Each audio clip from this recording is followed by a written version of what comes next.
চলুন আমরা জেনে নেব জুন মাসের তৃতীয় সপ্তাহের রাশিফল সমস্ত রাশির জাতক জাতিকাদের কেমন যেতে চলেছে। মেষ রাশি, কাজের ক্ষেত্রে নতুন দায়িত্ব আসতে পারে, তবে কোনো আটকে থাকা কাজের কিন্তু গতি বাড়বে। বৃষ রাশির আর্থিক উন্নতির যোগ প্রবল, ব্যবসায় কিন্তু উন্নতির সম্ভাবনা রয়েছে। মিথুন রাশি, আত্মবিশ্বাস বাড়বে, তবে নতুন পরিস্থিতি কিন্তু লাভজনক হতে পারে। কর্কট রাশি, এই সপ্তাহ আপনার জন্য কিন্তু খুব গুরুত্বপূর্ণ। সূর্য আপনার রাশিতে প্রবেশ করায় আপনার মধ্যে কিন্তু কর্ম এবং আত্মবিশ্বাস প্রবল বাড়বে। সিংহ রাশি, ভালোবাসা প্রেমের ক্ষেত্রে কিন্তু ইতিবাচক সময়, তবে সৃজনশীল কাজে কিন্তু সাফল্য আসবে। কন্যা রাশি, পরিকল্পনা মতোই কাজ এগোবে, তবে পড়াশোনা বা প্রতিযোগিতামূলক পরীক্ষায় কিন্তু সাফল্যের যোগ রয়েছে। তুলা রাশি, কর্মক্ষেত্রে উন্নতির সম্ভাবনা প্রবল, নতুন যোগাযোগ কিন্তু উন্নতির লাভ দেবে। বৃশ্চিক রাশি, এই সপ্তাহে কোনো সিদ্ধান্ত নেওয়ার আগে সাবধান থাকুন, কিন্তু গোপন সত্য থেকে কিন্তু সাবধান। ধনু রাশি, ভ্রমণ ও নতুন কোনো অভিজ্ঞতার সম্ভাবনা রয়েছে এবং চাকরি ক্ষেত্রের কোনো সুখবর আসতে পারে। মকর রাশি, কর্মক্ষেত্রে ব্যস্ততা বাড়বে, কিন্তু তার সব ফলও মিলবে। পরিবারে কিন্তু কোনো পরিকল্পনা সফল হতে পারে। কুম্ভ রাশি, নতুন পরিকল্পনা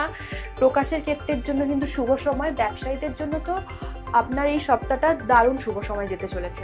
মীন রাশির আত্মবিশ্বাস ও মানসিক শক্তি বৃদ্ধি পাবে, তবে আটকে থাকা কোনো অর্থ ফেরত পাওয়ার সম্ভাবনা রয়েছে। তো নতুন সপ্তাহে রাশিফল জানতে আমাদের ভিডিওটি অবশ্যই দেখতে থাকুন, সাথে থাকুন, পাশে থাকুন, আর সবাই সুস্থ থাকুন। নমস্কার।